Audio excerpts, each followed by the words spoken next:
All right, good morning. A little bit of a change to the normal schedule that I've been following every morning. I am in Cleveland for the Agent to CEO conference. I don't know if you can see it over there. Oh, yeah, you can see it. That's Cleveland Browns Stadium right over there. So I'm going live early because I have some things that I want to share, and I'm committing to doing these lives every single weekday. Unless something crazy happens.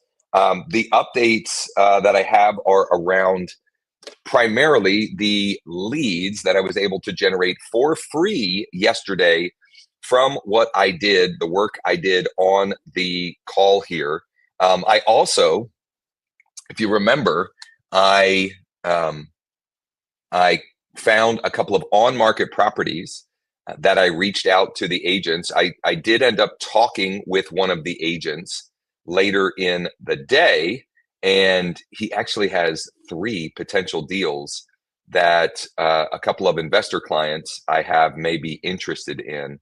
They're kind of turnkey co-living deals, and there are 3 of them. The seller is pretty motivated, and so there may be some opportunity there. And I'll be following up on breaks and stuff on that throughout the day today here to see if we can put together some deals on that. Just want to get these shared into our groups here. Whoops. Oh, well. Okay, so update on yesterday, and this is going to be a really short session, not nearly as long as some of the sessions we've been doing, on these other mornings, because I got to go get to the registration table and I need some coffee. I haven't even had some coffee yet this morning. So yesterday I posted, if you remember correctly, let me bring it up here. Oh boy, I'm logged out. Bear with me here. I don't know why I'm logged out of Facebook. So I'm going to log back into Facebook, but I posted a new listing that had gone live that morning. And I posted it into Nextdoor. I posted it to Facebook. I posted it to my Google business listing, but I also shared the Facebook post into some local. I'm just telling Facebook that it was me logging in. I also then shared it into local groups. So groups, in this case, the listing was or is in Perry County, and I saved it into Perry County related, or I shared it into Perry County related groups. Easy for me to say. And so I want to just, for those of you, if you missed yesterday, A, you can go back and watch the replay on the Josh Schoenly coaching channel. And B, I want to share with you what the post looks like here, in case you missed it. It's nothing special. It's a very simple post. Now, I am using a tool that I love, which is Listings to Leads. You can get a free 21-day trial with Listings to Leads at growwithjosh.com/L, the number 2L. I'll drop that in the chat. Get a free 21-day trial with Listings to Leads at, and the reason why I am recommending this is if you're making posts like this Listings to Leads landing page is the best page that I have found for capturing leads. In other words, turning that traffic into more contacts in your database, right? And we need more contacts to have more conversations, to get more contracts, to get more closings, right? So we've got to be adding more people to our database on a regular fashion, right? On a daily basis. So that one post that I posted on Nextdoor, it's the same exact post, but I posted it on Nextdoor, I posted it on Facebook, I posted it on my Google business profile, and then I shared it into Facebook groups, has now generated, let's see here. Now, these 2 were not from that. 1, 2, 3, 4, 5, 6, 7, 8, 9, 10, 11, 12, 13, 14. I think I said 13 or 14. this morning, and actually one of these two, no, I miscalculated. I estimated low. Oh, no, I didn't. Okay. I don't know. 13, 14, 15, somewhere in that ballpark. Okay. These are new contacts in my database now that I can follow up with. So what do I do? Because there's a big lesson in this as well. And in fact, yesterday I helped one of my EXP agents set up some new Facebook ads for new construction. Okay. So basically what I did with Hank on Monday, Frank is sort of skipping the work part of that, the daily routine part of that, and he's going to exchange some dollars to build his database around that. And these are the kind of things that we help, agents in my organization with. If you would like to explore that, you can call or text me at 717-571-0456. You can DM me, or you can just drop a comment below. I'd be happy to chat with you. When a new lead comes in, and this is part of my morning routine, and because a lot of mornings I actually do this on the live stream, but because of my schedule today, I already did, I dispositioned all of these leads. When they come in, I will review every lead, and whether it's you or someone on your team, a VA, whatever, someone should be personally dispositioning, meaning like personally touching each of these leads. So when they come in, they show up as a new lead. I switch them to prospects, so I know that this lead has been dispositioned. Like I've gone in and I've updated their information.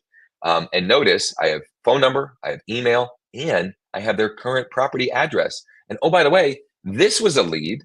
This was a lead that came from that post. I can see here. Yeah, they saw and clicked on the link in this post. Okay, the link in this post. They came and saw that and clicked on it on the mobile version of Facebook. So most likely the Facebook app on their iPhone or their Android or whatever they're on. And they actually didn't opt in.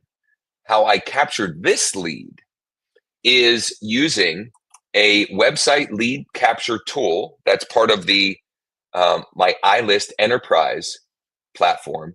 And you can check out, there is oh no, there isn't. You have to go into the Skool community.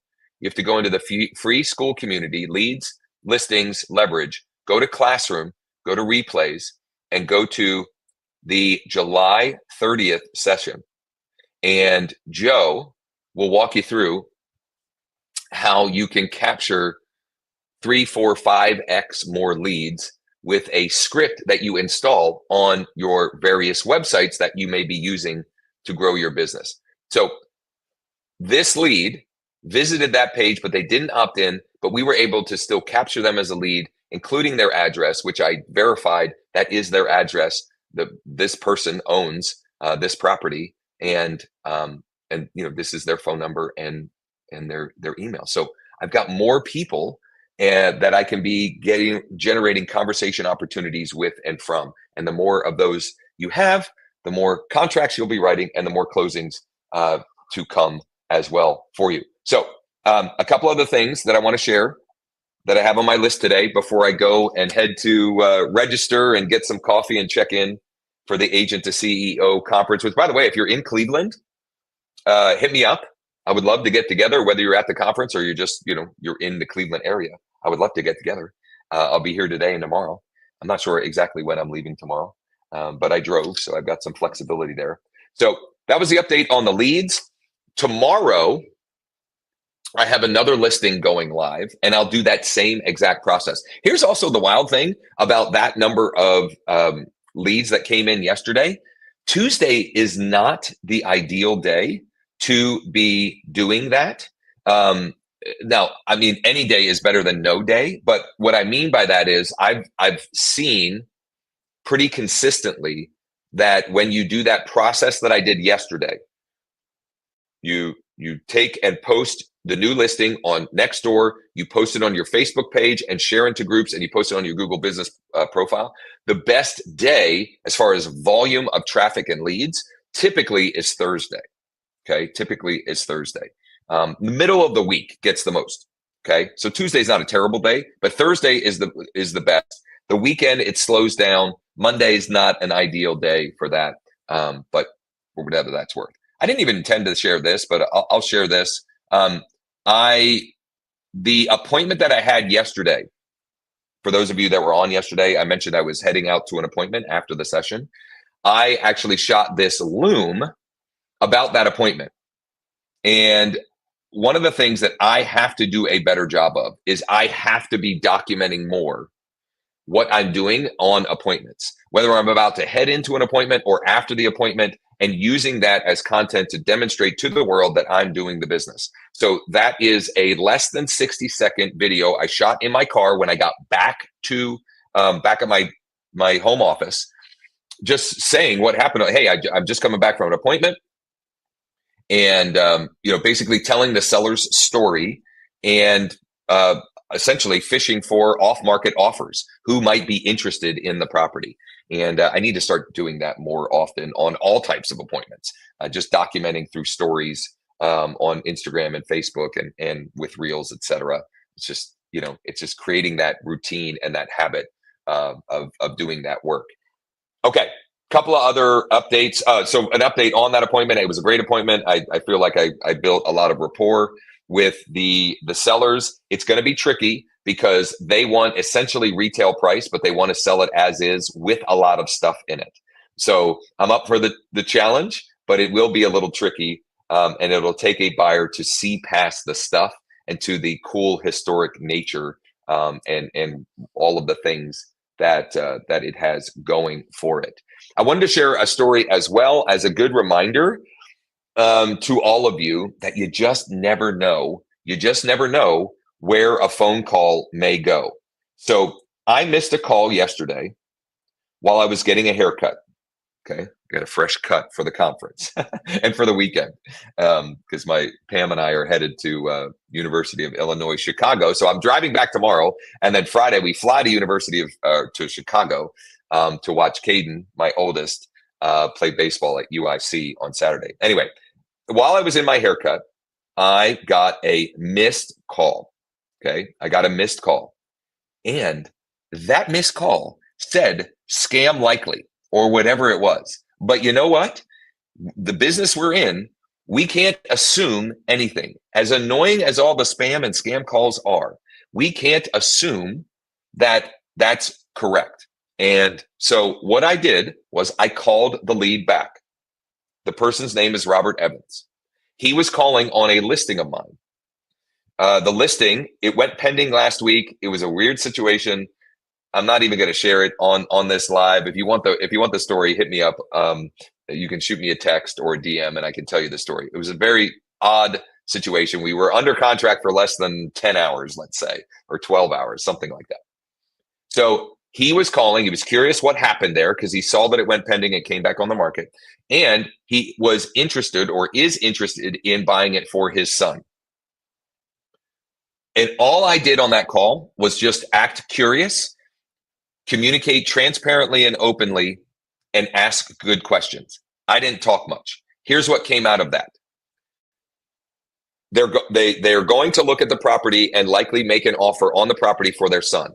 I am very likely going to be also helping the son sell his $450,000 house across Central PA, sort of on the other side of Central PA, in an area that I'm happy to cover, and basically said, and when we're ready to do something, we'd like to work with you as well. Okay, so you never know what phone calls and what conversations will create opportunities for you. Take the calls, return all missed calls. I am relentless about returning red calls on my phone. If I have a missed call on my phone, I will call it back. Okay, and I try to do it as close to when the call came in as possible. And sometimes it happens, sometimes it doesn't.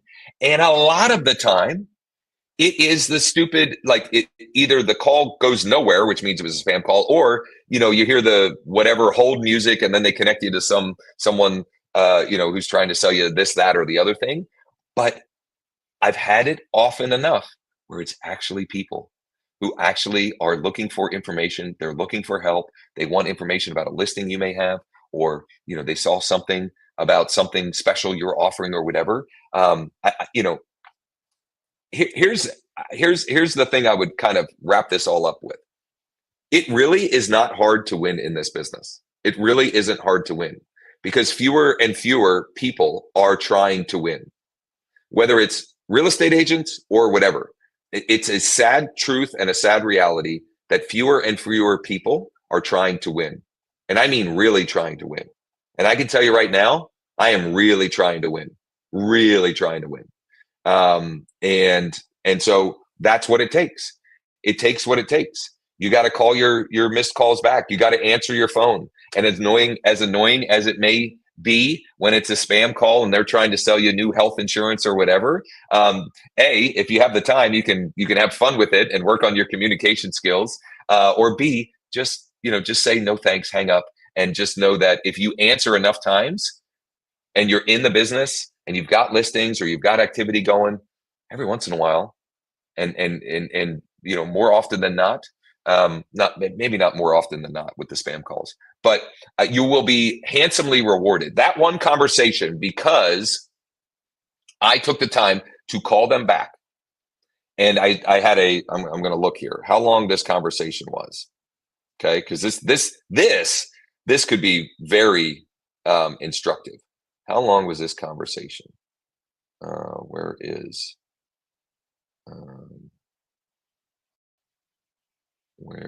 it? Hold on here. Bear with me. Was it this one? I thought I saved them as a contact in my phone. Or maybe this is what I did. I saved them as a contact in oh yeah, no, I need to connect more dots there with that. Oh no, here it is. Okay. This was a 10-minute phone conversation. 10-minute phone conversation. And the immediate opportunities, okay, because he needs to sell the $400,000 to $450,000 property. He needs to sell that in October, and they may be making an offer on the other property this week. So in the next 45 to 60, let's say this quarter, from that 10-minute conversation, that could turn into, no guarantees, but it could turn into anywhere from $6,000 to $20,000 to $25,000 in GCI from one 10-minute conversation. Okay. Now, here's what I did. Oh, this is an important, I'm going to wrap up on this. So I had the appointment in the morning, and then I had that very detailed call that came in on my listing. Both of those people, I sent a personally handwritten thank you note with my business card in. I got them out in the mail like or mid-afternoon. Okay. The other thing I did with that inbound phone call is I played private investigator. He never gave me his current address, but he indicated through the conversation where he currently lives. So I used True People Search, okay, for free, True People Search. And I looked up, his name was Robert Evans, or name is Robert Evans, in Ickesburg. And I found his address, and I found his email address, and I entered him into Bold Trail, and I added him as a new contact. I set him up on a market report for Ickesburg. I set him up to get home value updates once a month. And that person, whenever the time may be, is going to be my client when they're ready to sell their current home. And we had such a wonderful conversation. I have no doubt that they'll refer me more business as well. So you just never know. Answer your phone, return your calls, do work every day to generate more contacts, to create more contacts in your database so that you can have more conversations, write more contracts, and close more transactions. Okay. So I'm going to wrap up with this. Check out, and here's another great way that you can be adding contacts to your database. Swipe4leads.com. Swipe4leads.com. Check out the free 7-day trial. And Sean is working on allowing people to easily and quickly webhook or zap their leads, their new leads through the portal, into whatever CRM or tool they want. In fact, we had a meeting yesterday with Ryan at thanks.io to make it so that we could literally tap to send direct mail to the leads that we're generating at swipe4leads.com. I'm going to pull my account up real quick here. Where is it? Let's see if I'm logged in this morning. Yep, I am logged in. I tapped to get my fresh 5 leads for the day. Now it's a little early. It's a little early for me to start texting and emailing. So I'm going to do that like on a break while I'm at the conference. But right here, what we're working on is making it even easier so you can export your leads. Okay, so you can do that right now, but we're going to make it even easier for you to write from the lead contact record. Just tap, send them into your CRM, or tap and send them into a direct mail list that you can send not just one piece of direct mail, you could send a sequence or a campaign of direct mail through that process. Okay. Thanks for hopping on early with me today. I'll be early again tomorrow and then probably back to the regular time on Friday, although all of the sessions are going to be relatively short compared to some of what we've been doing here recently. And I thought I was wrapped up. But one last thing I'll mention is if you missed Monday's session with Hank, I would go and check that out, because the big picture and the chunks of strategies that were in there is a great way for you to it's a great plan for you to follow, regardless of if you're interested in new construction or whatever your niche may be. Okay, so it was around new construction for Hank, but it's a plan or an action, a step-by-step action plan that you can follow. And what I did was I took the replay of that and I cleaned it up. I posted that as a regular video on my YouTube channel, which you can check out at the Josh Schoenly Coaching YouTube channel. And I forgot about this until this morning, I had Manis create this step-by-step action plan based upon what I shared with Hank on that. So if you would like, number one, go check that out. Number two, if you would like this step-by-step action plan, just drop a comment below, and I will send over this step-by-step action plan, which once again, this doesn't have to be new construction. You could adapt this to whatever it is, whatever your niche is. Maybe it's, it's condos, or it's, I don't know, it's land. It doesn't matter the niche or the property type. You could match this up to whatever that is. So drop a comment if you want to check that out. I'm also going to get that session added as our mastermind session for our mastermind replay for the week. I will, I keep saying there is no mastermind today. It's why I did the session with Hank in lieu of the mastermind, because I knew I would be, I would be at this conference. So thanks for hanging out. I'm gonna go check in. David asked just which do you seem to have the best leads coming from to the Fresh 5? I think any of them can make sense. I would say that tax default, no question, is a great one. And absentee out of state. Tax default and absentee out of state are kind of my go-to. Tax default and absentee out of state. And that David was asking that in relation to the saved criteria, the lead type that you can choose to pull in at Swipe for Leads. Cindy, I will absolutely send you the action plan, and I'm glad you commented because one last thing I'll remind everybody of today. I've been mentioning on these sessions. We have a refi promo going on right now with one of the lenders, one of the the lenders that we do a lot of business with at our mortgage brokerage. And Cindy, actually, the first time I mentioned it on the live session, she sent us a potential client, and we don't have her refi done yet, but it looks like we're saving her more than 1%. So she's gonna be saving it's like 1.24% or something like that on her interest rate, and saving a bunch of money each and every month moving forward. So if you have anybody, if you or any of your clients are, I would say, at 6.5 or higher, let's at least get them a quick quote. There's no cost or obligation. We don't have to run their credit or anything to at least get them a quick quote to see how much money they could save on a monthly basis and how much interest they could save over the life of the loan. So if you have someone, the easiest way would be to, and Cindy did this, so thank you, Cindy, just text me personally, 717-571-0456. With that, I am actually out, and I'll report back tomorrow morning. See you all. Shoot me a text, shoot me a DM, drop your comments below. Cindy and David did. I'll get you the step-by-step action plan, and let's make it a great day.